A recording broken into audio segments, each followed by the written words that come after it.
there's more vegans out there today than there are dairy farmers. And so we have Thanksgiving coming up. There's more people that are going to sit at a Thanksgiving dinner table with an uncle that thinks dairy farmers abuse their cows than an uncle that's a dairy farmer. This is the Vance Crow Podcast. Welcome back to the podcast. I'm glad you're here.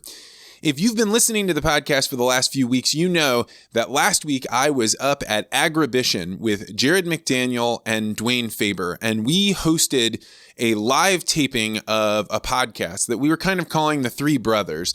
The Agribition folks had invited us up to do something that had never been done at Canada's largest agriculture show, which was to record a live podcast in front of an audience. And Chris Lane and I had spoken about this about 8 months ago, but it wasn't until just a few weeks ago that we worked it out that I could actually do this and Jared and Dwayne could come with me. Now, Jared and Dwayne were actually the perfect guides for me to go up to this Canadian agriculture show because while I know agriculture over my last 5 years of working at Monsanto and now working with a variety of different farm bureaus and farm organizations, I know agriculture pretty well, but for the most part, my knowledge has been on grain. Whereas this was predominantly a livestock show. It was really all about cattle, and they had alpacas there. And I think throughout the week, they were going to have other different agricultural events that are really on the animal side, things like a giant rodeo. And I think they did some barrel racing. So in any case, it was a really different event than anything I had been a part of with agriculture before. And I was led there by Dwayne Faber, dfaber84, the Twitter comedian, the court jester that is able to say things in an interesting and unique way so that people can hear it and maybe get a new perspective. And it is fantastic walking around with Dwayne if you have a sense of humility, because as we walk around, there are so many people that recognize him from his interactions on Twitter that they come over and they want to talk and they want to tell him about how they first heard about him and some of his favorite jokes. And many of them are husbands saying, you know what, my wife reads your stuff every day and she's always telling me what crazy thing you're saying. And sometimes they'd be young college women that are like, you're my favorite person on Twitter. So if you're around that, on the one hand, you're looking at your buddy and you're thinking, man, wow, this is amazing. And then you start thinking like, what could I be doing to make people be that excited and interested to meet me? So it was really fun to be there with Dwayne. And in addition to that, Dwayne is actually a dual citizen. So he went to high school in Canada and has kept his citizenship all these years. So he understands what's going on with Canadian politics. He lives in Washington State. So he has this very different understanding. And he is really a part of that tribe from the aspect of being a Canadian and being in agriculture. But there at the show, we were predominantly around beef cattle. So there's a difference between the type of cattle that you typically raise for their milk, and then you have other cattle that are used for their beef. And Dwayne has a dairy, so he's very into Holsteins. But you could also have Jersey or Guernsey. Like there are all different kinds of cattle that are good at producing milk. But then on the other hand, you have meat cattle. So those would be things like your Angus that you're probably familiar, Black Angus or Red Angus, or they could be Charolais or Seminatals. I get to see all these different breeds, and the different breeds have characteristics that make them more or less suitable for different types of environments. So certain states might have more Angus, and then other states might be better suited for Charolais just because of the lay of the land. What is the grass? How well do they marble under different conditions? And so this show was all about showing off which of the cattle look the most beautiful, the phenotypes.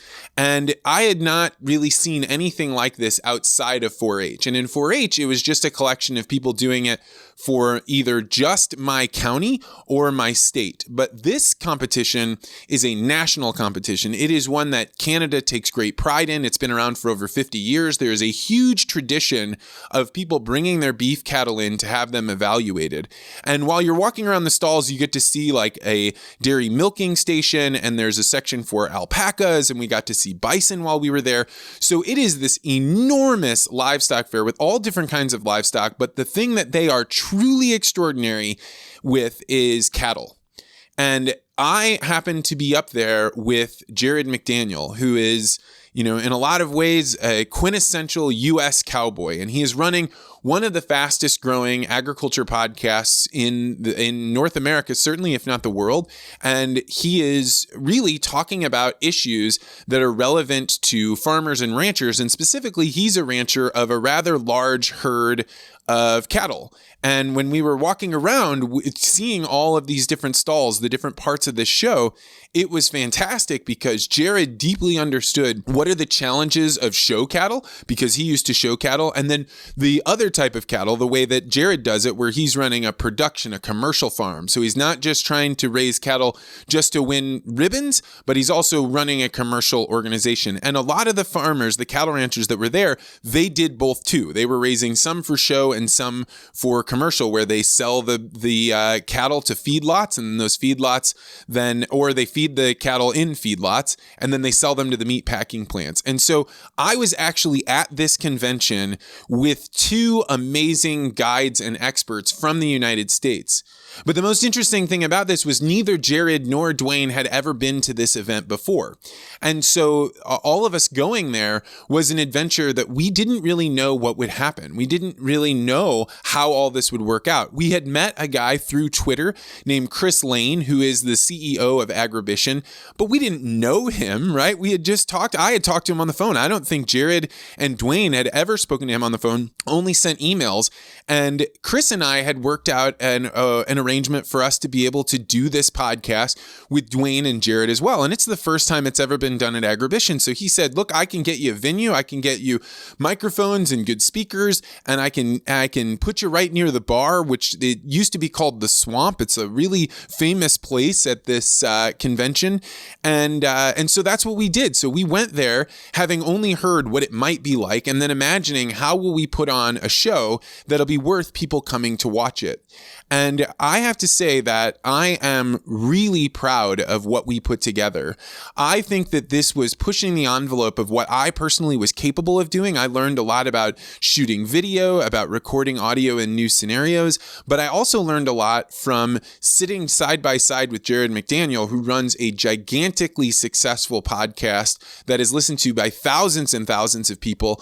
And I got to learn, how do you host things better? How do you become more dynamic and more flexible in how the conversation rolls? I had a fantastic time doing that.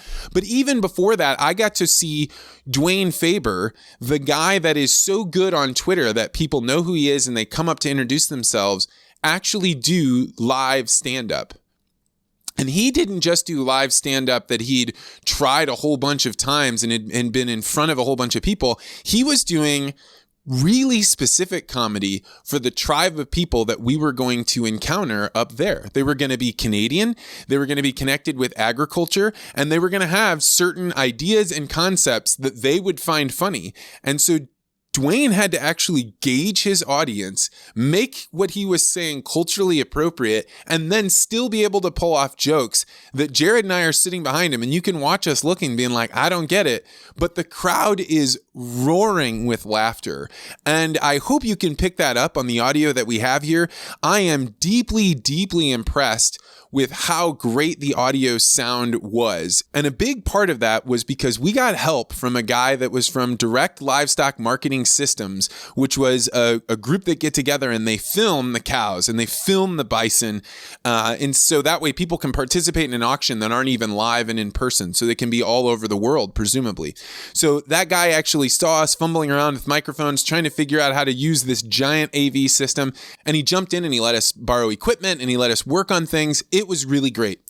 So what you are about to see is rare and it is unique and it is a first time that we've ever done this. And I am proud to have spent time with Dwayne and Jared. I am deeply grateful for Chris Lane, who we met at that event, and how much he was supportive of what we were trying to do there. And I'm really excited because we get to bring a livestock show to you. So if you are not from agriculture, don't worry.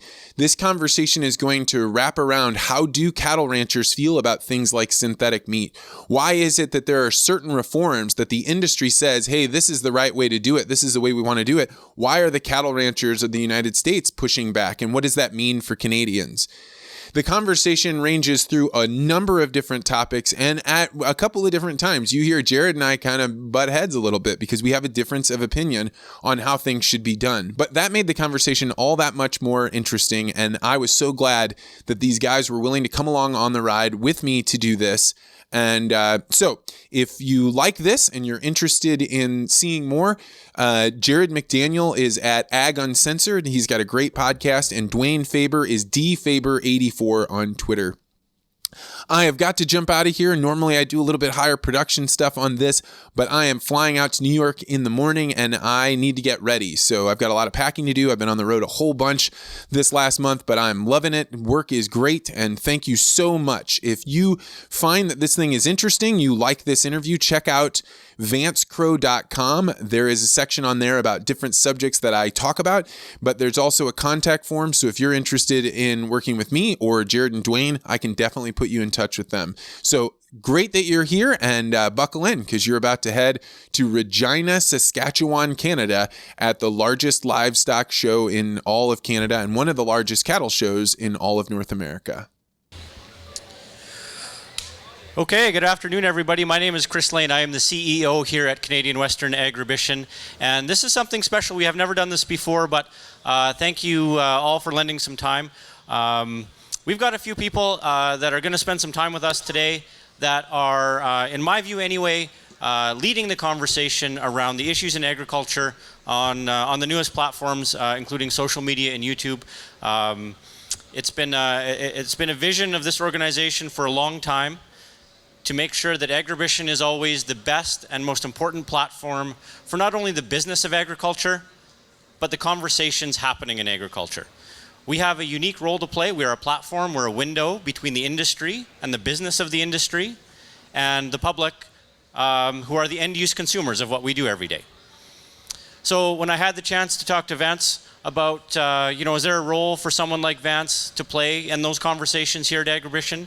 He's a long way from Agribition, but through the beauty of social media and technology, he's leading conversations in the industry that are really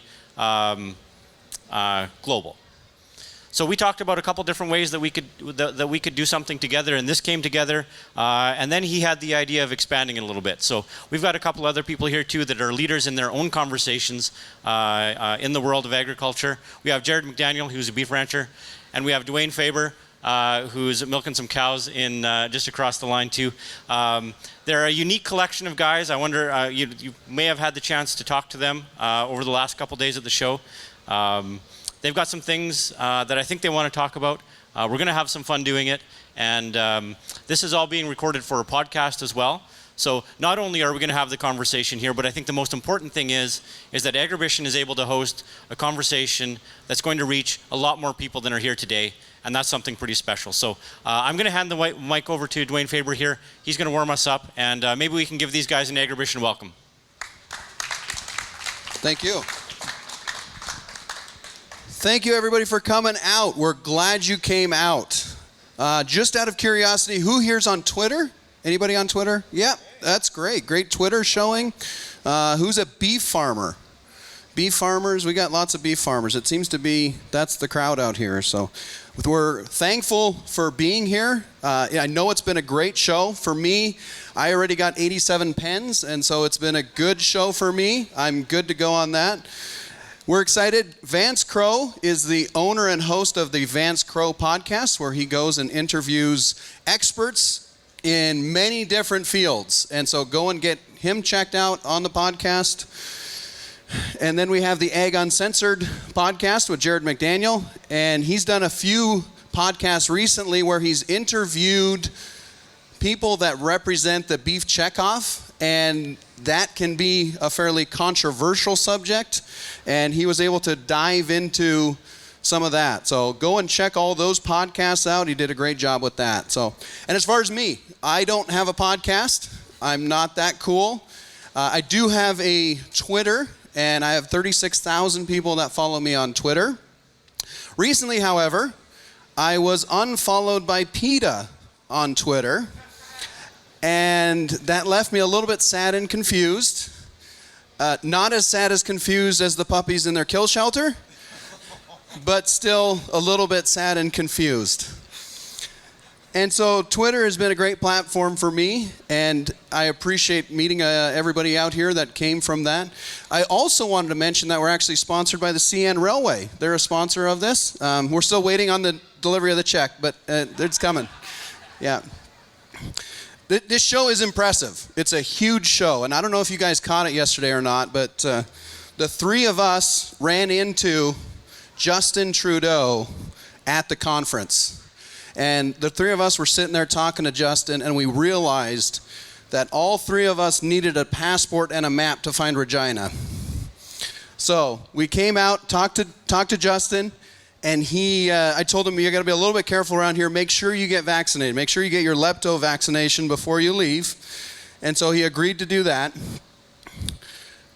I am Canadian. I am actually a Canadian citizen. My mother's a Canadian. And she was a bit of a hippie, and in case there was a Vietnam War, she wanted to make sure she could ship me to Canada, and so I maintained my Canadian citizenship. And so every day I would cross the border, and I went to a small private school up in Canada in British Columbia. And so I too appreciate double doubles. I appreciate Crown Royal. I appreciate Hockey Night in Canada. In fact, I'm old enough to remember when Don Cherry hosted Coach's Corner. So that's how old I am. And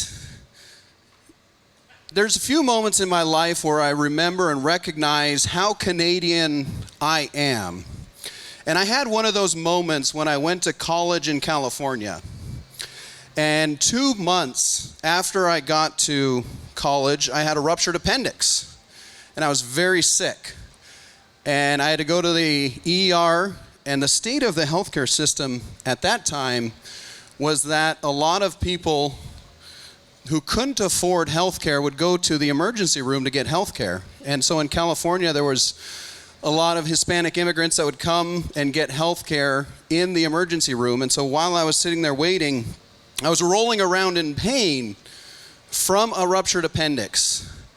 And so being the good Canadian that I am, I went out and I made sure that all the immigrants had a poppy.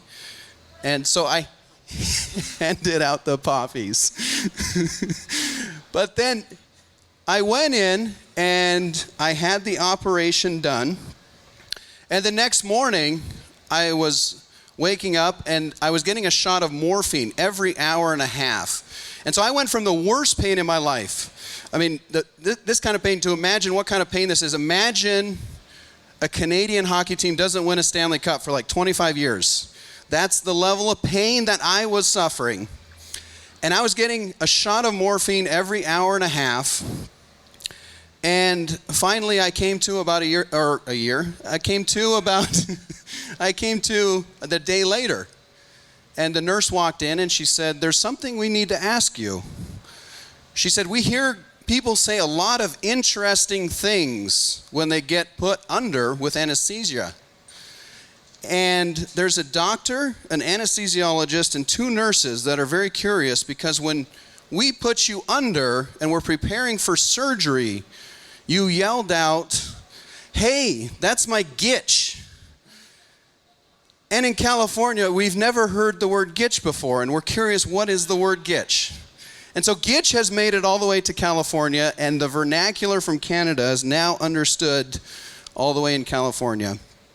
I'm a father, and I have 3 beautiful, lovely daughters. You can see that on Twitter. And there's a couple things that come with that. And one is I hate all men. And the other part of that, my idea of what constitutes a swimsuit has changed dramatically. I'm a big fan of the one piece. I'm a big fan of the one piece. And so right now we're dealing with our youngest, well, actually all of our daughters now, they want horses. And part of my job as a dairy farmer is to make sure my daughter doesn't have horses. And she said the other day, "Dad, can we have a horse?" And I said, "No, honey. As a poor American dairy farmer, we only have animals that pay for the food they eat." And she said, without blinking an eye, "Dad, then why do we own cows?" And so she may have a point. I may need to go get a horse. So we're also potty training our kids, or our youngest kid, and she's 3 years old. And it's been a constant battle. And the other day, I heard from the bathroom my daughter say, "Hey, Dad, I'm doing it. I'm peeing just like you." And so I walk into the bathroom, and there she is in a puddle of pee, standing in front of the toilet. And I was giving my daughter a hard time and telling her that that's not how we do it, and we need to make sure that it goes in the toilet and not around the toilet. And my wife walks in and she says, "Honey, what's going on?" And I said, "Well, look, she peed, and she peed all over the toilet here and all over the floor." And my wife lovingly looked at me and said, "Easy there, hotshot. You're only at about 70% yourself." Thank you, everybody.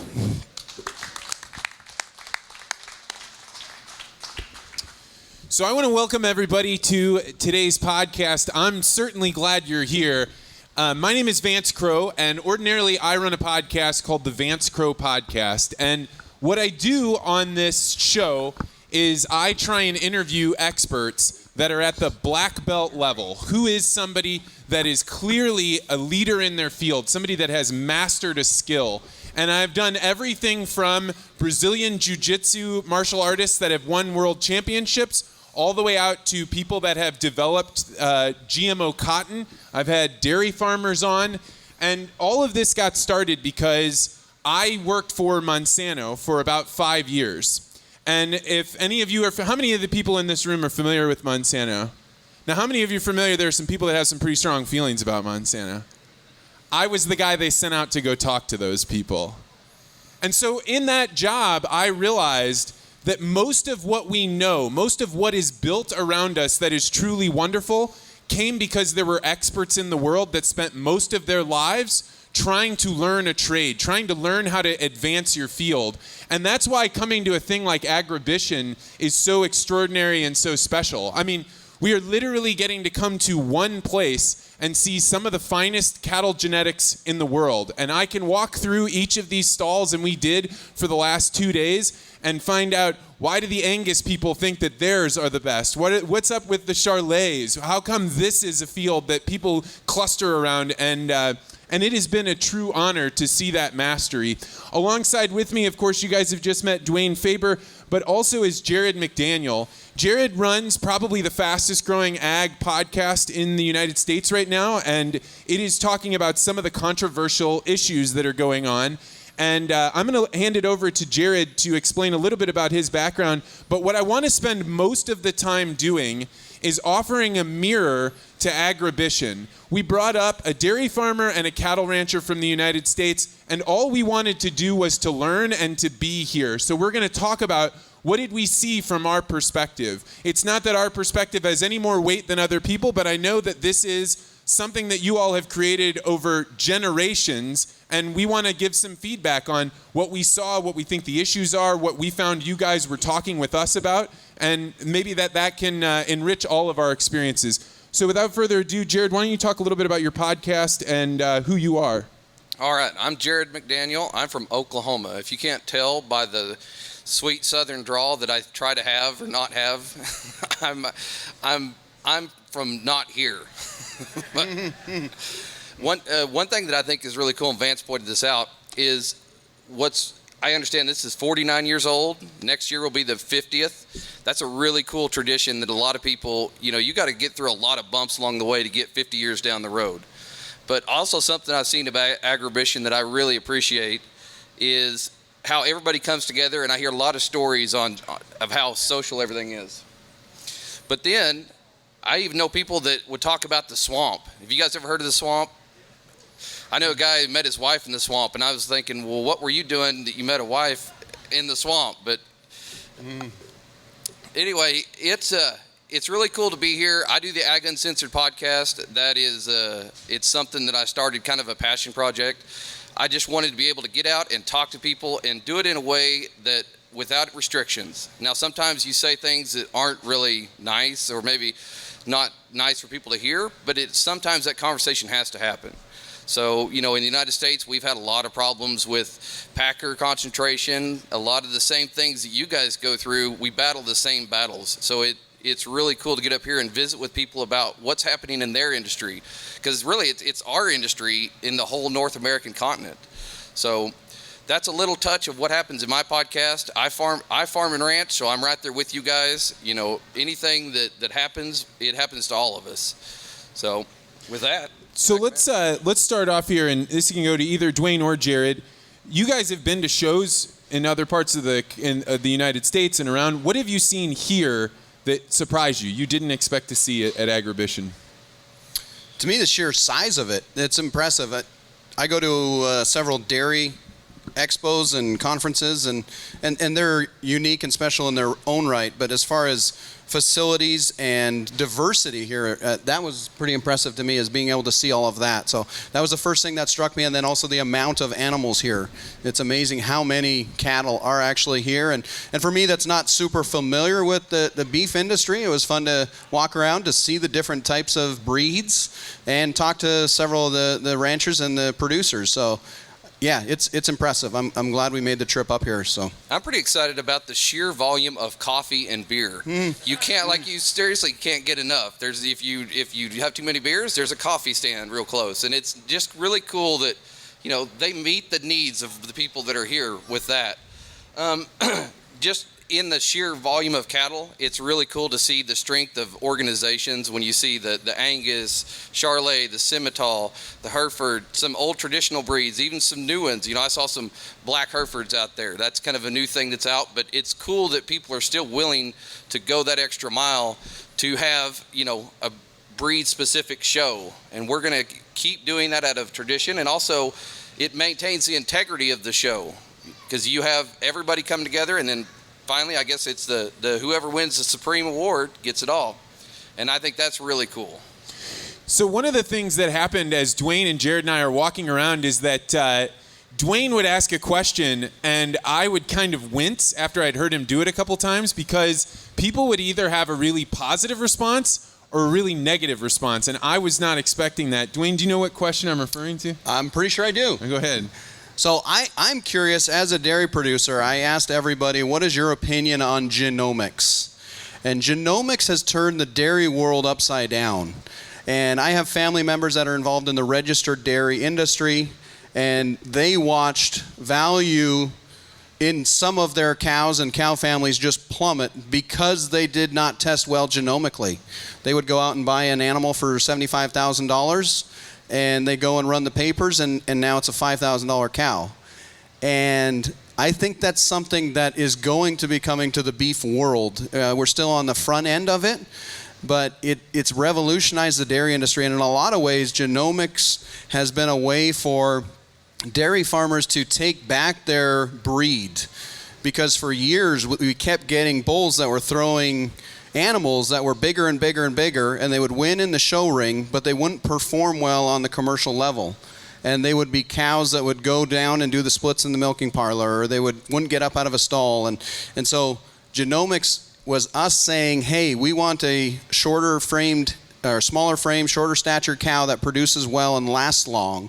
And so we are able to pick the traits that are going to perform well on the commercial herd level. And so to me, it's revolutionized the registered breed by us. And it's also limited the stud companies' need to go and raise thousands of bulls and then breed the cows and then wait for the daughters to come up and see what the daughters look like. Instead, they can go and pull a hair sample, and a week later, they can predict within a fairly close range how well that bull is going to perform and how well that bull is going to compare to his peers. And I think that will come eventually to the beef industry, and it's something to be aware of and to think about. And yeah, so that's kind of what I saw. And something that the dairy industry is really good about is shoveling all their extra animals that they don't want right into the beef pipeline. So that's something that we'd like to talk about, is maybe if one day we can stop and stem the tide of all the half Holsteins that are coming around. And I know that, you know, beef guys, and I think you guys are probably with me on this, we would like to have higher prices. And one thing that keeps the prices, you know, somewhat stifled is the amount of beef now coming from the dairy industry. And something that Dwayne and I discovered, and we've even talked about it, it might be kind of scary what the future would hold for the beef industry from sources of outside things. You've got dairy calves, and then also you've got all the fake meat. And I don't even know how many fake meat companies are there now. It's like if you have some excess dog food capacity, you just shove it over into the meat side. But yeah, and that's something that I can speak to too. In the dairy industry in the United States, we have way too many heifer calves. A lot of dairy producers are using sex semen on their heifers and on their milk cows, and we ended up with a heifer population that was way too big. And so to combat that now, a huge percentage of dairies now are using beef semen on their dairy cows because there's value now in those day-old calves.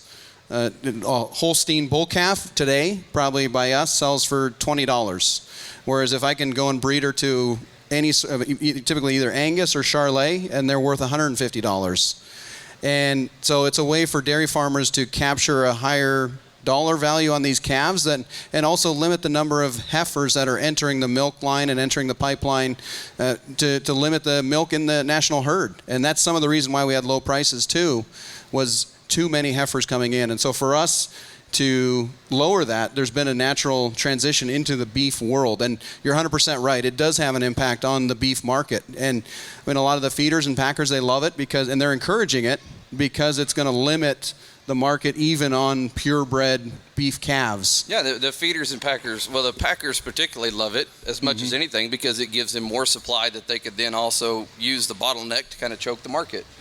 I think that one thing that you have to look at in the current beef setup is where are we at in the industry of cattle versus beef? Because one thing that I've noticed and something that is becoming more apparent is we have two sides of this industry. We've got the cattle industry, the people that raise them, and then we also have the beef industry, the people who process, wholesale, and sell.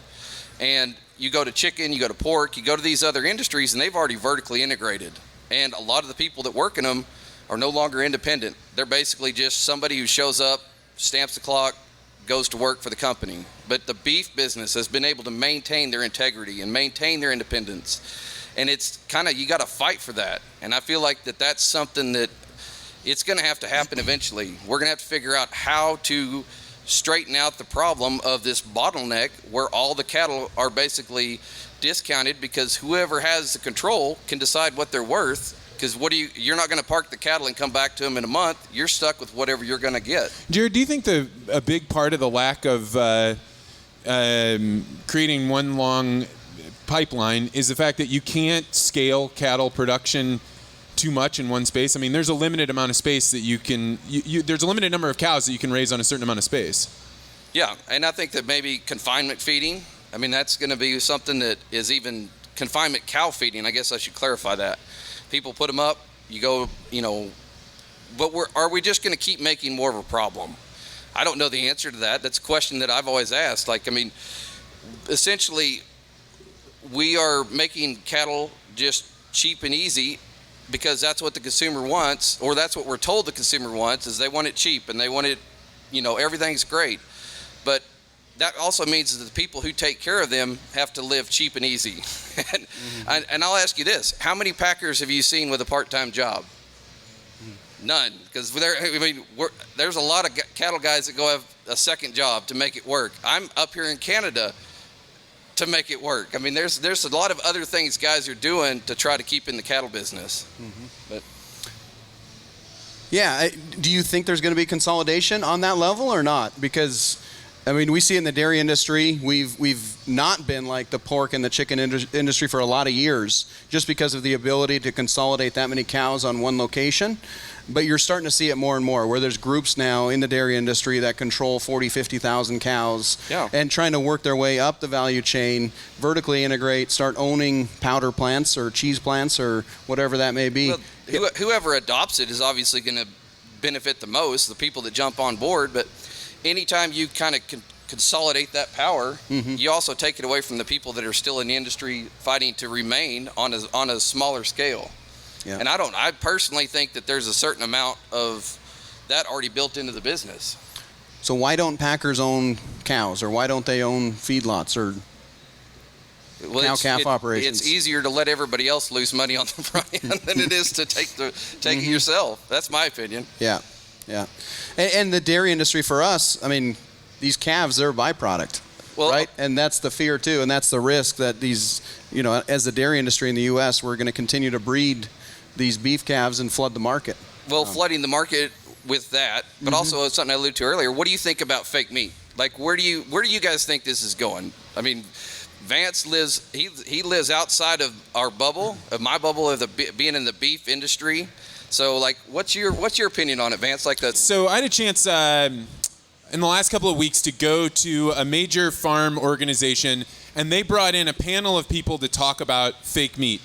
And what I noticed was all of the people that they put on there were actually raising their hands, really proud that they had never tried the Impossible Burger. And this struck me as pretty odd, because if you have never tried something, you have no idea whether it will disrupt you or not. And I having tried it myself, right, the actual fake meat. Vance tried the fake burger with Dwayne, and I did not. I don't actually like it very much, but I can talk about at a very high fidelity why I don't like it.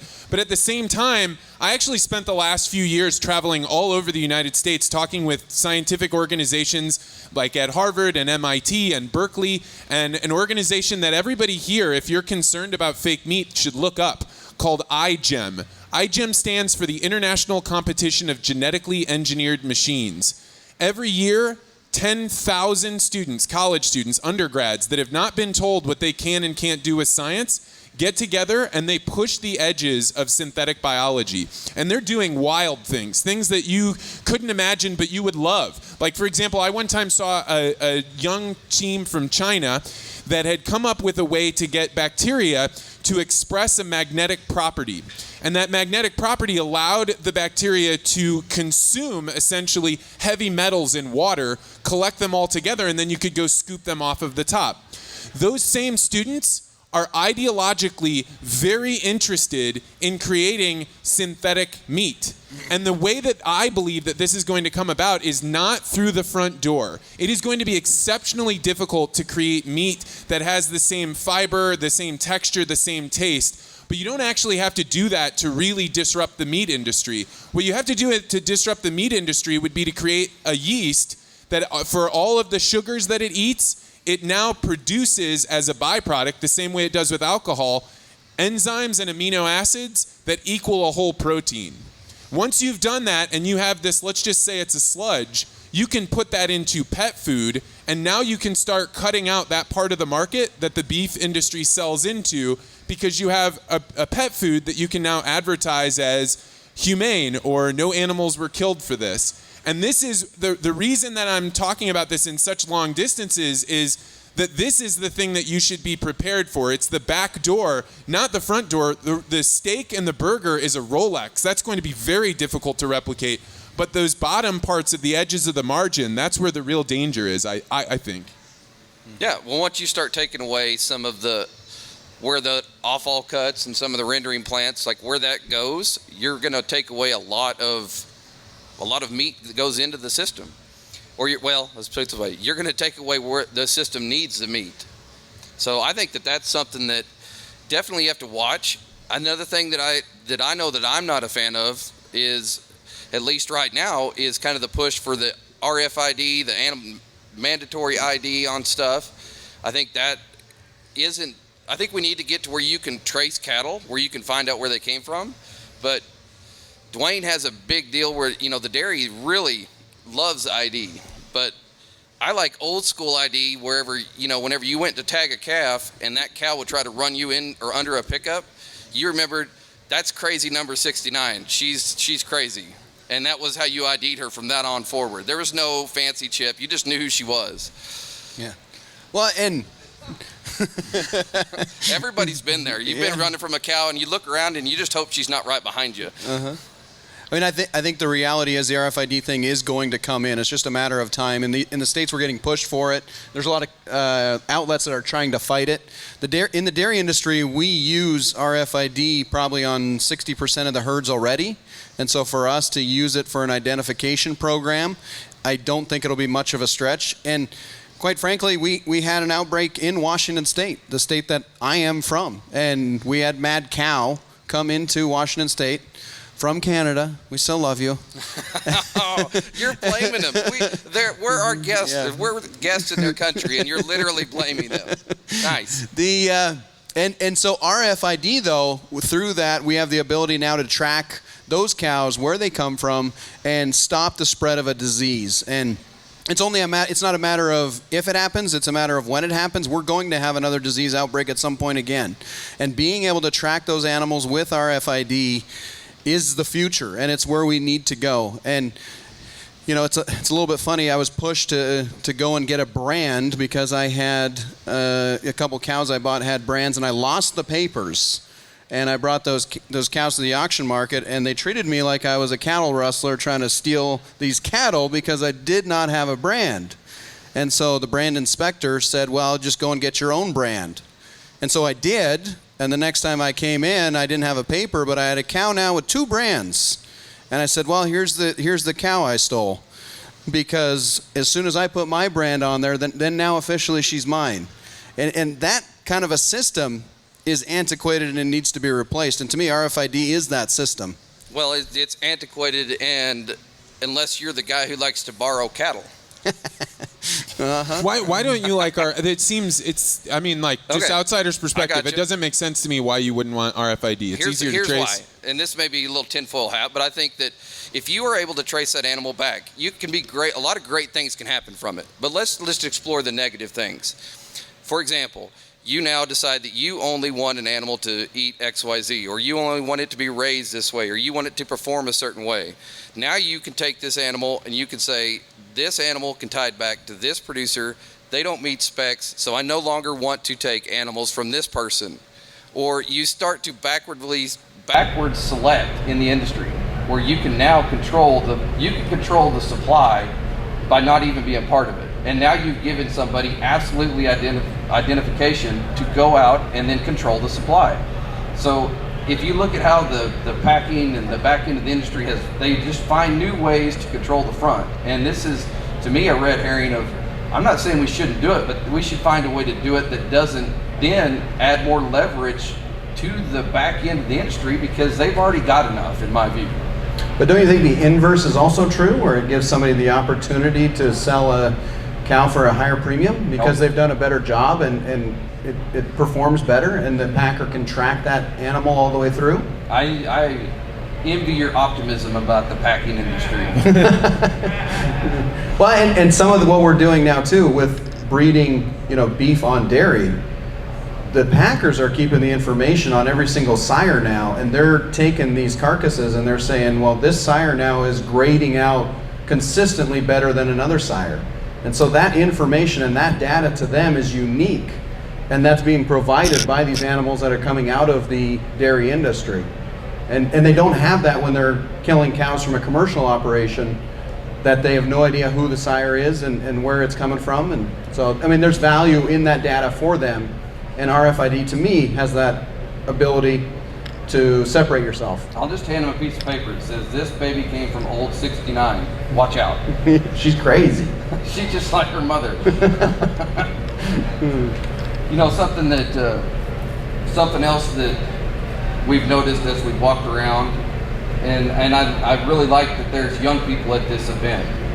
A lot of young people taking care of cattle, and I think it's very important to note that the young people are involved here, because you really got to start thinking, where are we going to find our leaders for tomorrow? And places like this, they're a great place to capture the attention and give people the experience. I just interviewed Temple Grandin on the podcast, and one thing that stuck with me that she said was, you've got to expose young people to these things. So much, everybody's on this, they're on their phone, they look down, they walk into the walls because they don't see what's going on around them. They put that down and go out, and they're out shoveling manure out of sawdust or wood chips. That's a real experience. That's something that they are gaining from a screen, and that's something that is really cool about what is going on here. That's tradition that should be preserved, and I think it's great. Yeah, the 4-H FFA, we were walking around, watching all these kids studying for oral reasons, right? What a valuable skill. I did oral reasons in the dairy world and in the dairy industry, went to World Dairy Expo, went to Europe, and it's valuable to have those skills to have an opinion and then represent that opinion. And particularly for us in agriculture, we're going to need to be more proactive. We're going to need to go out and represent our industry, whether it's via Twitter or via podcast. You know, in the dairy industry, we're particularly vulnerable to that. I mean, really, every dairy is one YouTube video away from going out of business or not having a buyer for their milk. You have an employee that films another employee kicking a calf, and that goes viral, you're out of business. And that's something that every dairy farmer is cognizant of. And so we have to set the narrative. And I mean, even on Twitter, I had it where there was a animal cruelty video that comes out about Fair Oaks Farm. They do a fantastic job. They're leaders in the industry as far as animal care and animal welfare. And even they had an issue because you're dealing with people. And you can train people, and yet people still do dumb things. And I had several people reach out to me that weren't involved in the agriculture world, and they private messaged me and said, well, what's your opinion on this situation? What really happened? What is the truth? And to me, that's powerful because it shows that people don't right away go and say, well, this video is 100% accurate, and dairy farms kick their cows and beat up their cows all day long, every day. And so having those connections with people where you lead first with, I'm a person first, and then also, by the way, I'm a dairy farmer, I make a living with cattle, with cows, my kids are involved in the operation, and we do our best every day to take the best care of these animals that we can. And that's something that we all need to be working on and encourage each other in and build up each other in doing that, because it's a battle that's fought every day. So what about if your kids were kicking the cows? Is that okay? If I kick my kids in return, then it's better. It evens out. So, do you think activism is something that is just inherent in all of agriculture and it will be forever? Or do you think this is just a fad that will go away over time? Absolutely. It's going to be inherent forever, right? You have, and I think it only grows. And I think a place to look is Europe, right? I mean, Europe is typically 10 years ahead of us culturally, and over there it's becoming more and more of an issue too. And quite frankly, in Canada, a lot of the activists are even more aggressive than in the States. I mean, up in BC, just across the line from me, there were busloads of activists that roll onto a pig operation and basically just set up on the farm and just fill the lawn and fill the barns and try and storm the barns. And we haven't seen that level of activism in the U.S., but that day is coming, and it's going to continue to come because you have people that are so disconnected from us that believe that animals are sentient beings, and we're never going to convince them otherwise.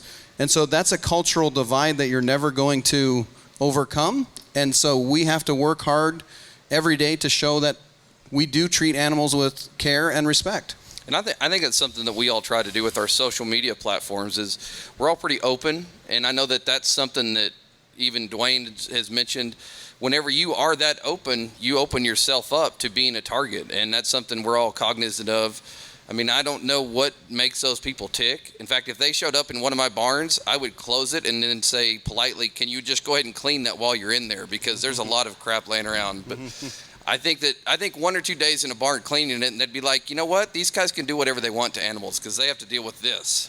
When you think about the type of person that spends part of their life advocating against animal agriculture, what is it that's driving them? Why are they motivated to do this? I think attention. I think it's all has to go back to they want attention for whatever their cause is, and their cause is probably to make money, and that's as simple as it is. Wait, you don't think that there are people that are like motivated by their love of animals?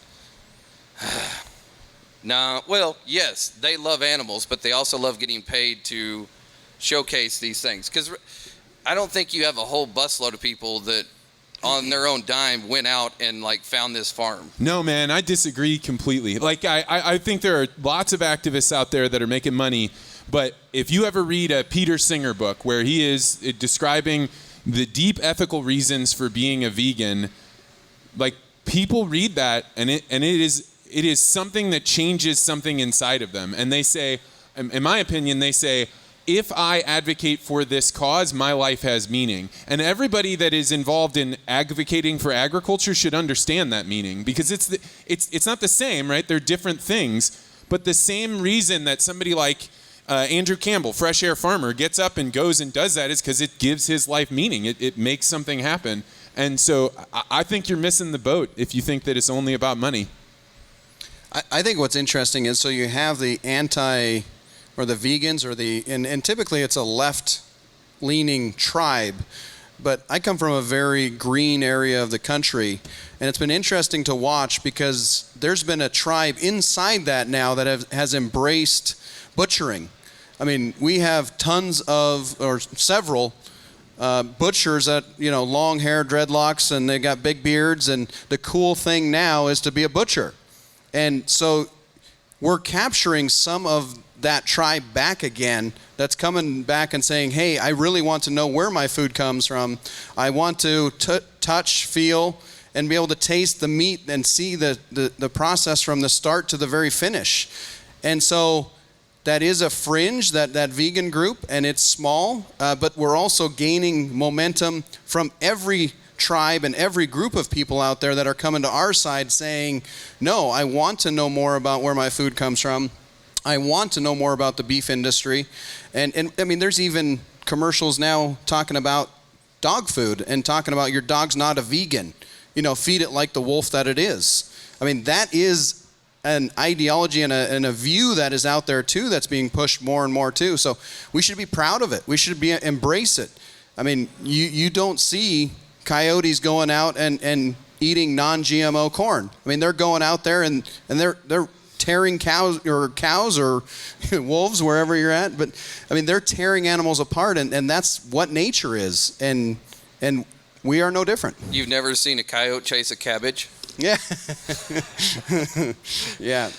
Now, one of the favorite things that I think we've had a time doing is just getting to know everybody here, getting to know all of the different facets. It was really cool when we walked through the food aisle, where people were preparing, and they even had cool things like you could keep your beer cold in an ice fishing thing. I don't know. To me, I don't know how you don't just set them on the ice, but hey, it was that kind of like exposure to new things. Also, for the people who are here showing animals, they get to see that side of the culture, and a ton of little kids walking around. That's the exposure that needs to happen, because if those kids see normal, everyday livestock handling and how it all works, then they'll carry that with them. So when you talk about how we can do things, maybe we could just continue to introduce that to new kids. So Dwayne, you are in the Seattle area, right? Mm-hmm. And so there are people that have pretty strong feelings about what you're doing, about dairying. And can you talk about experiences that you've had where somebody approached you and they felt one way about a dairy, and then your conversation led them some other different direction? Yeah, about 10 years ago, I was showing cows at the fair just outside of Seattle, and a soccer mom came up to me, and she said, do you use hormones on your cows? And I said, yeah, we do. And she asked, do you drink the milk from the cows that you use the hormones on? And I said, yep. And then I started twitching and trying to bite my ear, and my road to the advocate world was a rocky start. But no, there is that contact, and to me, that is the avenue for a lot of people in the city to see cows for the first time, to touch cows for the first time, is the county fairs, is the fairs just outside of Seattle, is Agribition, right? And we need to encourage that, we need to support that, and that is one way that we do it. There's also a lot of farm tours that go on, bringing school kids to the farms. And to me, social media is a way for people to see and get the buddy seat on the tractor or a window into the milking parlor. It's a way for people to get connected. There's more vegans out there today than there are dairy farmers. And so we have Thanksgiving coming up. There's more people that are going to sit at a Thanksgiving dinner table with an uncle that thinks dairy farmers abuse their cows than an uncle that's a dairy farmer, or someone that can speak intelligently about the dairy industry and how well we do take care of the cows that we have. And so that is the reason for being out there and for letting people know what we do and making those touches. And I'll say this about, when you talk about getting out there and getting your message, don't be afraid to go out and do stuff just like this, or go start a podcast, or be involved in the world of agriculture, because there's so few of us. If you really look around, Dwayne makes a great point. Every day there's less and less. I mean, I know where I'm at, rural America, and I think I've heard the same thing about rural Canadian communities. They get smaller. As everybody gets bigger, there's less families. There's less money to the schools. You know, there's less of everything because people are doing more. We're more efficient. We're doing things better. So all these positive things that happen in the industry also have a negative effect. And I know that's a huge thing, is what are we going to do with the upcoming rural versus urban divide? Because you got to ask yourself that. It's great that we can all, somebody survives and grows and expands and they become like the farmer or, the rancher in an area. What's left? I mean, what do you guys think? What do you think about the rural urban? So I'm on the coast, right? And I think in 20 years there won't be many dairies on the coast. I mean, there's too many people on the coast, and they're going to get pushed into the center of the country. You think they're shoving them out to the Dust Bowl? I think so. And I mean, it's not necessarily out of, some of it's going to be just the urban pressure where farmers can now sell their land for big dollars too. So they can sell their land for big dollars, and they can move to the west where, my corn comes from South Dakota. It has to be on a rail. It's the most expensive corn in the entire United States, because we have to ship it in and truck it in. And it makes sense to have the animal units in the areas where the feeds are. It's similar to, I was talking to a rancher today and about the cattle here look amazing. And some of it is the cattle are where the grain is. And it makes sense to have the cows right beside the grain and on the grain. And I think, you can truck and ship beef easier than you can milk. And there's always going to be a little bit of, there's going to be a few dairies on the coast, but for the most part, the majority of it, especially all the commodities, are going to be centered in the Midwest. And I think that vertical integration that you're seeing in all these other industries, we're going to see it in the American dairy industry as well. I think that there's an interesting thing that's happening probably at a place like Agribition, right? Like a huge percentage of what agriculture is about is being slow moving. And the biggest benefit of being slow moving is that it means that your culture doesn't change very fast. And so the places where culture changes really quickly, they are the most flexible. They're the ones where their values are going to change, what they're interested in is going to change. But when you think about a 50-year tradition of something like Agribition, you now have stories that stack on top of each other for generations. And as far as I can tell from my experience being in ag for the last 5 years, but then living in the city for the rest of it, is there's very, very few places that are cultural factories that are going on in the city that are like this. So because an event like this brings together people from all different aspects of agriculture, but they all come together as one big tribe of ag. There's no one city tribe. There's no one tribe of just millennials, right? Like they break down into much, much smaller fine-grained things. And so there is a cultural staying power that even though the cities, the small towns that are out there might go away, the rural culture has more staying power than I think agriculture realizes. Well, and that's one thing about whenever you walk around these events, especially like with a guy like Vance, he understands the ag world, but he also is more of an urban viewpoint. It's really cool because we will be looking at something and he'll ask a question and it might be something we've never thought about. And when you open your world and you expand it and you become friends with people that aren't in your tribe, I know I personally learn a bunch just hanging out with him. And I think that's something that social media has allowed, is that cross connection with, where I'm from, it's very isolated. It's very flat. This is like home to me because it's just flat. But there's no people. And getting out and getting that exposure and getting that connection through social media has been awesome. And it's allowed me to expand my tribe to include people like Vance, which has been phenomenal. So some of what we're seeing in the dairy industry too is these massive, or dairy farmers basically getting together and forming a big corporation that milks 20,000 cows.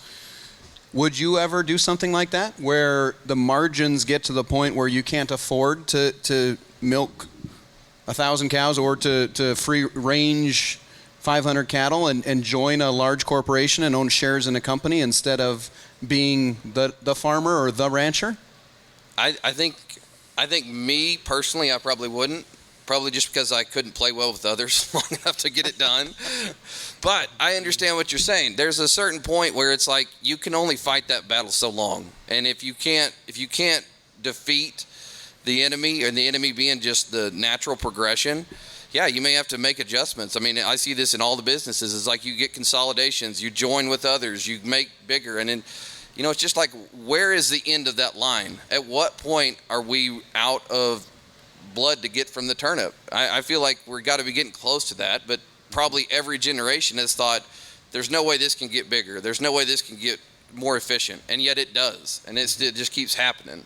So those are questions that I ask and try to figure out for, like, you know, are my kids going to come back? Is there anything going to be left out here for them? I don't know that. I don't have the answer, but I know I keep looking for it. Yep. And I mean, all the attacks that are coming to either the beef or the dairy industry, whether it's fake beef or regulation or labor issues, there's always going to be an industry. And so I think we have to constantly ask ourselves, how do we survive and be a part of that industry? And how do we survive? And part of it to me is being a low-cost producer, is finding a niche, either a niche where you're gaining more on the other end from the consumer, or also having a competitive advantage where you have lower input costs, cheaper input costs. And some of that may be where you join a major corporation that is able to lower their cost of production. And for me, I try not to remain naive to it. I'd like to be independent myself and have my own operation, but at the same time, if that is the only way to be involved in the industry, and I think potentially we're heading that way, then we need to think about that and be aware of it and look for those opportunities. What power would you have as a producer if you were just one of many?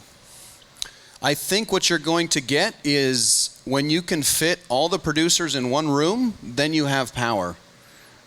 Because part of the beef industry is it's so bifurcated and there's so many individual producers with so many different opinions that they have trouble representing themselves. Yeah. You know, and you have experience with that just looking at the groups. I mean, there's some odd beef representative groups out there that believe some odd things that are completely counter to what the major ones believe, right? And when you have a somewhat, and it's a bad word, monopoly, when you have fewer producers that control the production, then you have the ability to control market and be able to get the price that you want and have a profitable price.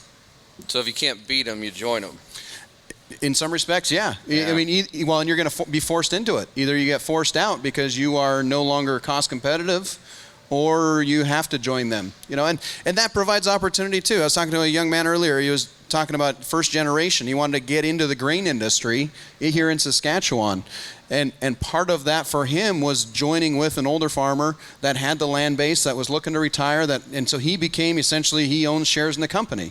And that's a way for him to get into that industry and consolidating not necessarily financial resources, but youth and vigor and intelligence, and bringing that to the table and trading that for an opportunity and making that an opportunity. Yeah.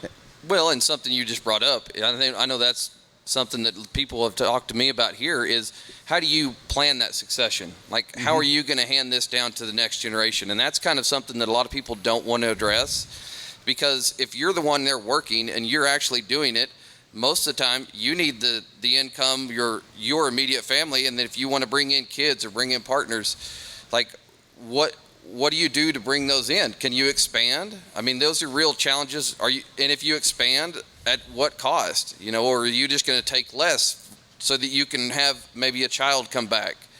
I don't know those answers, but I think there's stuff that really has to be looked at, because as we get this generational shift, there may not be a lot of people that want to come back. It may be a simple matter of, hey, we realize how miserable this was for a little while. We don't want part of it. Or we've seen how great it can be. We're willing to roll the dice and let's see if we can have it and make it work. Yeah, and in the business community, the reality is that most businesses don't make it to the third generation. You know, there's a saying that the first generation rolls up their shirt sleeves, meaning they work their butt off to get somewhere. The second generation rolls down their shirt sleeves to become more business and more corporate. And then the third generation loses their shirt sleeves. And there's some truth in that. The third generations, it's very rare that a business makes it to the third generation. And you think third generation, you have a lot of advantages, particularly capital. You've paid down debt. You're in a position maybe where land is paid for, tractors are paid for, but you also deal with maybe a third generation that is not as emotionally invested in the operation, or somebody that is not a business person. In today's ag economy, you need to be more of a business person than you do somebody that loves to sit in a tractor seat or milk a cow. The margins have gotten so small now that it's more about the person with the sharpest pencil that's able to eke out a margin than it is the guy that works 16 hours a day. Okay. Now, what generation are you? I am second generation. You got long sleeves. I got long sleeves. I'm in Regina. Point that out.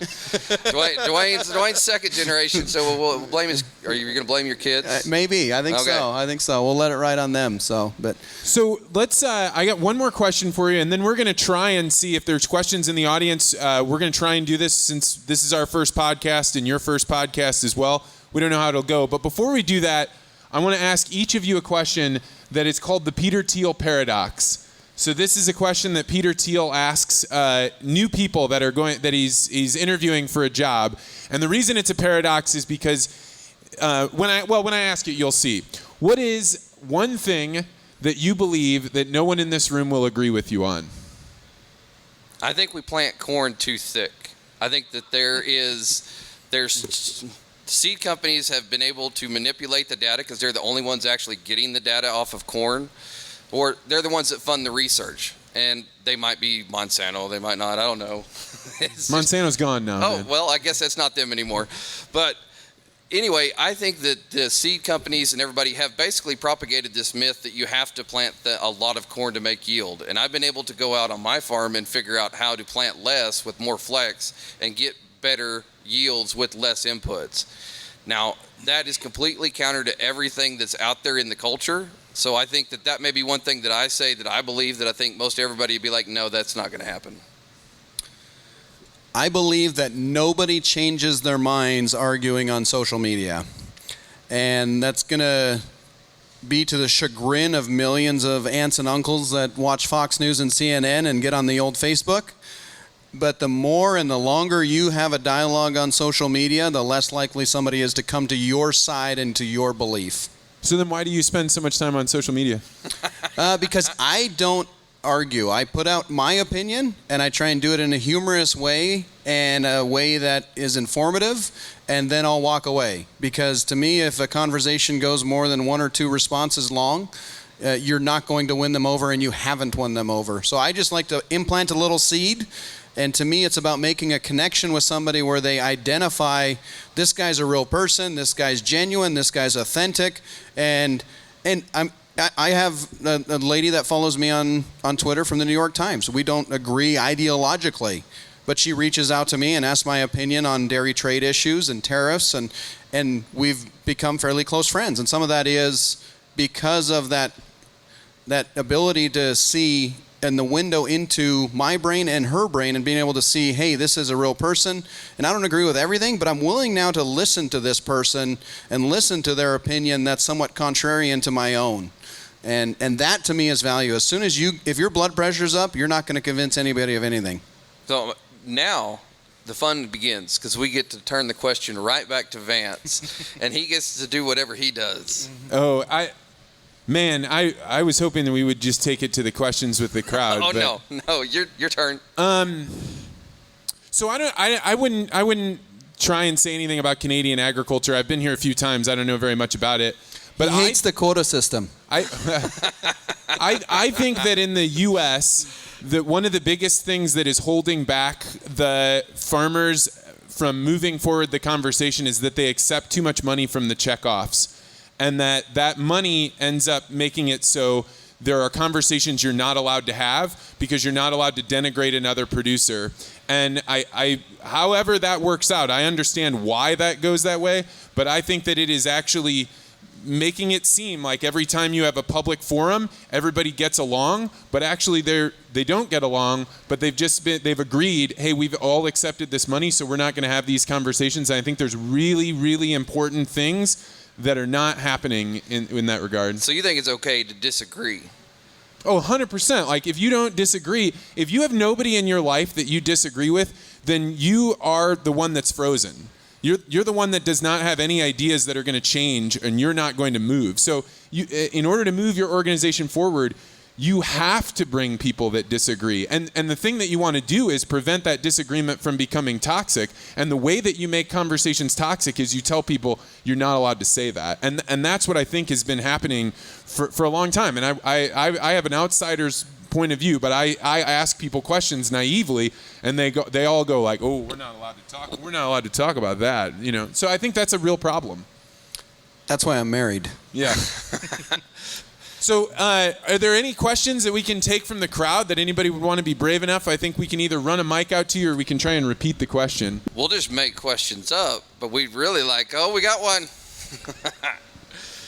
For those of you. This is Fresh Air Farmer, Andrew Campbell. You can introduce yourself. You just did. I don't need to. I'm going to answer your paradox in the way I'm going to ask my question. I believe there's too many farm groups in Canada. And you said it before in your consolidation conversation that there are hundreds of farm groups of all kinds in Canada, and some have more unique opinions than others.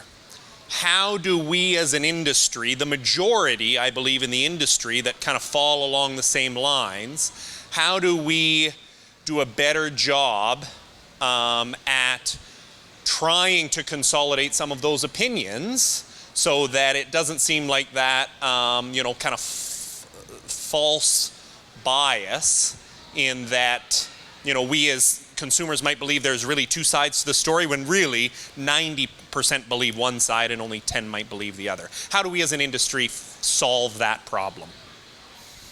Very good. Well, I think that kind of if I'm understanding your question correctly, how do we all get along more? Actually get along. I think you've got to start with the principles behind the disagreements. A lot of times, some of the very fundamental things that at least in America, the cattle industries disagree about are just things that are so big that it's hard to find a common ground. For example, I know that a packer concentration, or even, in America, it has to do with country of origin labeling. I know that's not a really cool thing to talk about when you're in another country, because that affects things here. And as an American producer, I see it one way, but I can also, when I'm here, I can see the side of it from Canada's perspective, and maybe we could join together and agree that Mexico's the problem. I don't know. I mean, they just did some agreement and they're supposed to sign it or something, but somewhere in there, that the major issues that there are disagreements, the disagreements are for real. So maybe until we have those talks, like real talks between not just screaming at each other and fighting, but let's sit down and let's hash it out. And sometimes there's not a solution. So I don't know how you make people get along when fundamentally they disagree. And each of them believes they disagree for the right reasons. I think your question is really interesting and is a paradox, because on the one hand, I'd love to say, hey, I think, consolidate a few of these things. But what you end up doing when you do consolidation is everybody gives up the thing that they were most passionate about, because that's what kept them apart. And so bringing them together causes some really serious issues. I think one of the biggest challenges right now to organizations is the selection pressure that comes from social media. Because whereas it used to be, there would be a lot of people that would be curious, like, oh, maybe I'll go check out that Farm Bureau group, or maybe I'll go check out that co-op organization because I want to make friends, I want to meet people. Well, now they're doing it on social media, so you're cutting out a big section of people, and there's only a small subset of people that are still joining. And I don't think the modern ag groups or any groups, right? You could go to Rotary and they are having the same problem trying to get new people to join. And without new people, it doesn't matter how many you bring together, you're not going to have the new ideas. I think a lot of strife in any industry is solved by higher prices. I mean, when things are good, people don't seem to argue near as much. I think that's you can raise a lot of issues out of the muck if now everybody makes a little bit more money. So, sometimes if the market switches, the cycle turns, some of these problems will solve themselves because no one's going to argue near as much when everybody's happy. I mean, it's just the nature of the beast. Any other questions? I have one. Vance, right now, the Beyond Burger is not very price competitive. At what point does that become price competitive, and how long does that take for them to get that to the point where it competes with ground beef? So before I came here, I've been on this kick about learning more about synthetic meat because there was a big bunch of hype about 5 years ago, and then it kind of fell off, and now you're watching what was 5 years ago being R&D dollars now turn in. I still think you're at least 10 years away from being able to do production at scale. At least that's what it looks like to me. But I would say the bigger point is, from what I've learned and what I've researched, and I've asked a bunch of people that I've met along the way, most people think that right now the texture part of that game is 15 to 20 years off. When you start talking about numbers like that, who knows, right? Where were we 20 years ago? I have no idea. But I think the more important thing will be, when can they replicate the core nutritional value of beef or chicken or pork? And that will be the game changer that will seep into the industry as opposed to crash over it like a wave. But they've been making soy burgers and they've been making all this stuff. The alternative's already been there. All they did was they just slapped a better label and had better marketing to do it. So my opinion is that once this runs its course, yeah, there might be some people who are just diehard, we want it, but I mean, coyotes don't chase cabbage. Yeah, I mean, but I think that is. I think that's narrow-minded, Jared. I think that's. I think that the bigger thing that's going to happen is that it's not going to be about taste. You're right. Like the cattle, they have evolved over the last 10,500 years with humans to be really, really efficient. So it's going to take a while before they become that. But all these people want to do is to become beef. At the end of the day, you already have beef. Why do you need to become something? Why do we need to replace it with some inferior product? I think that there's nothing wrong with standing up for what you make, what you believe, and I think it's high time that our organizations got a little more aggressive with saying, yeah, we're okay with who we are. There's nothing wrong with the way we raise beef. There's nothing wrong with the way that we do what we do, and this goes into the animal activists. It goes into the fake meat. It's just simply a matter of standing up for yourself, and I feel like there's a lot of that doesn't happen in our industry. It's like we've got a big brother that we're trying to impress, but we won't stand up to the big brother. I think that needs to happen. But ideologically, you have people that are completely on the other side of you that believe that beef is what's killing the planet, right? And so you are at war with them. And how do you change that perception? Change that perception? Are you able to? You win the war. I don't know how you win the war, but to me, right now we're just rolling over. If an activist or some group says this is what we believe, and nobody's saying, well, you're wrong, because I believe they are. Yeah, but I think that there's a concept out there, and this is not my concept. It's called the Intransigent Minority. And this is written about by a guy named Nassim Taleb, who is no fan of modern agriculture. And but what he talks about is it really only takes 2% of the population to make a radical change in society.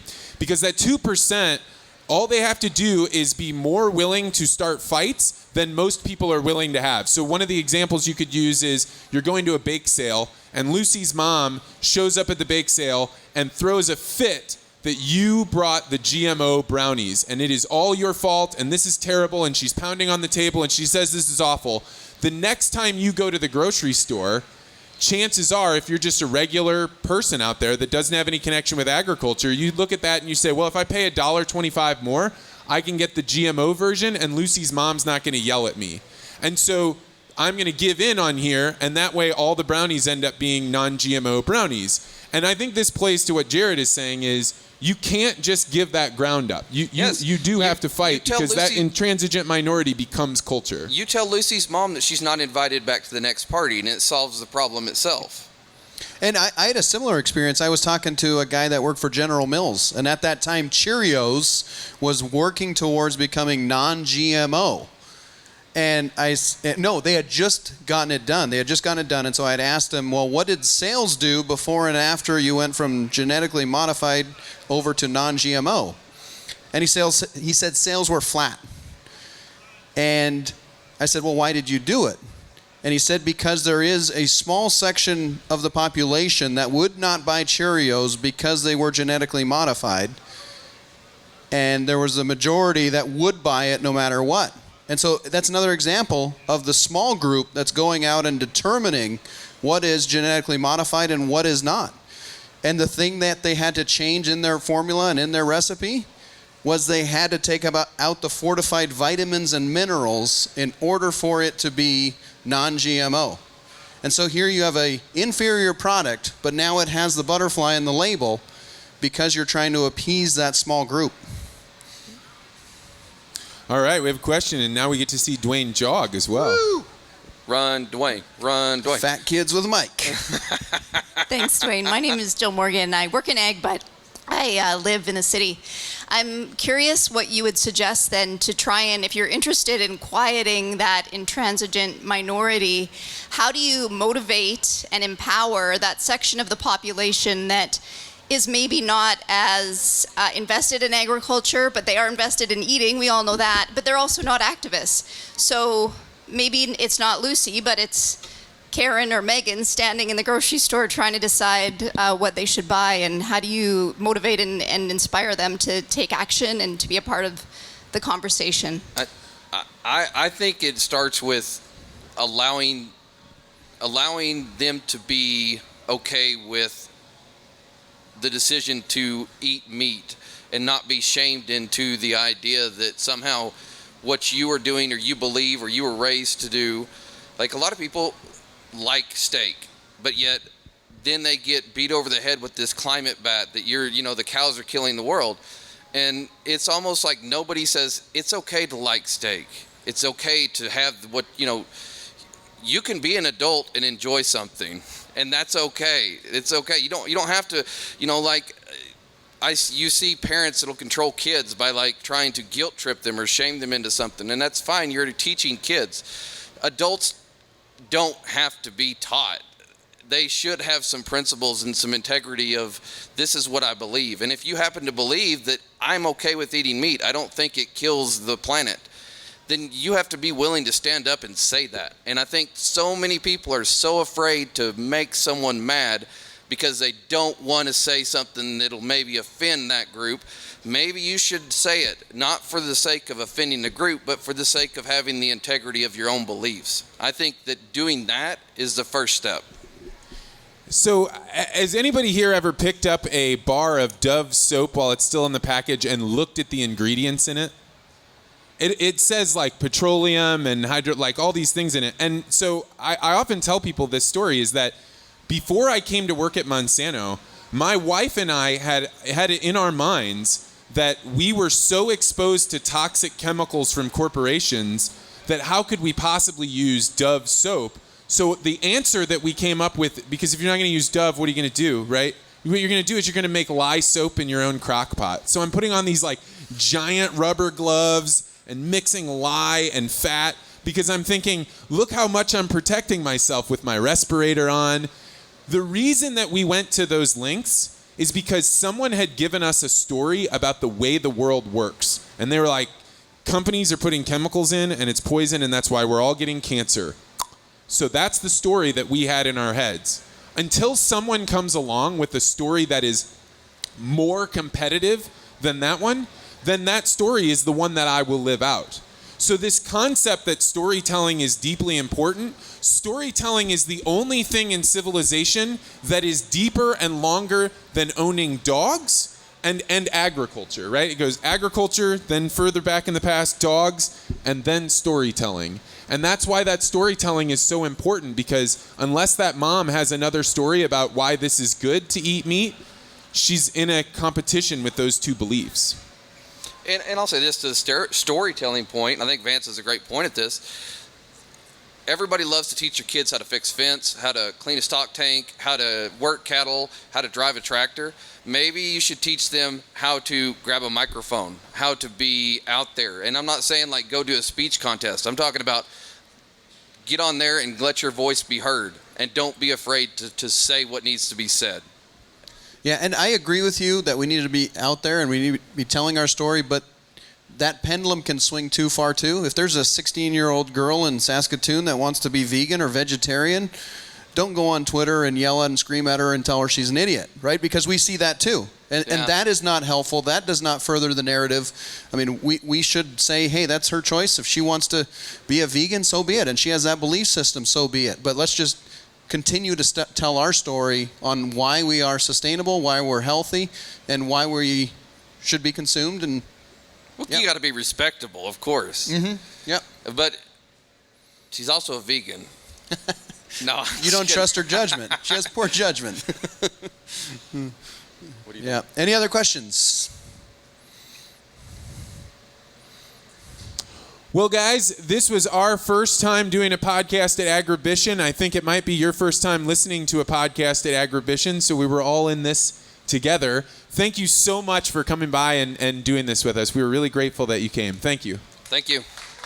Thank you. Well, that's going to do it for this week's podcast. Thank you so much for sticking around to watch this podcast production with Jared McDaniel of Ag Uncensored and Dwayne Faber, who goes by dfaber84 on Twitter. So if you missed last Friday's As the Crow Flies episode, you might not be aware that we're going to start reading books as a part of this podcast. One of the reasons is that I know that a lot of ideas come from books that we read. And last year, I read David Goggins' Can't Hurt Me in January. And before I was even finished reading it, I had already made the decision that I was going to run 500 miles to make myself better, to make myself more fit, to have a goal to stretch for. And I accomplished that goal this year. And I realize I'm just going to keep going with that goal. I'm going to keep adding that into my life. That brick is firmly in my life, along with Brazilian Jiu-Jitsu, another form of exercise and something that pushes me both mentally and physically. So I've got that stone laid down. But I want to start laying more stones down. I want to start putting more things into my life. And I know that January 1st is a really good time to do that. So during this month of December, the book that I want to read that I think might help me think about how can I make my life better is Dante's Inferno. And in the podcast, we talk a little bit more extensively about how Dante's Inferno is about the trip of a man from the outside of hell on earth and traveling all the way down into the worst circles of hell. And as he goes through each circle, he encounters different people that are being tortured for the crimes they committed in their lives. And then it turns out that the people that he's having tortured in these scenarios are real people in the world. And he was trying to say what their sins they were committing and how they would be punished in the future. The book is trying to illustrate how to think about things that you're doing in your life that are causing terrible pain and suffering. And it's not that hell is in some far off place, but what will your life be like should you engage in these sins? And crazily enough, Joseph Ring actually has completed the book. He got the audiobook. He was on a long trip back from Thanksgiving, so he decided he was going to go all the way through it. And then the parts that he didn't quite get or he wanted to brush up on, he got home and he checked it out on YouTube to get some of the backstory. That is a fantastic way of doing this. It is not to say that everybody needs to read the book cover to cover, but you should find a way to engage with this material as deeply as you can and to try and figure out how can we all learn from the experiences that are put together in this fantastic book. So I hope that if you're at all interested, we are going to read it during the month of December, and everybody that reads it will be invited and welcomed to participate in whatever we put together to figure out how to celebrate this and learn as much as we can from it. So I recommend following Joseph Ring 4 on Twitter. He is an interesting guy regardless, but he is way ahead of the curve on the homework, and he's already brought me some insights about the book that I had not read. So check him out on Twitter and tune in on Friday for another As the Crow Flies.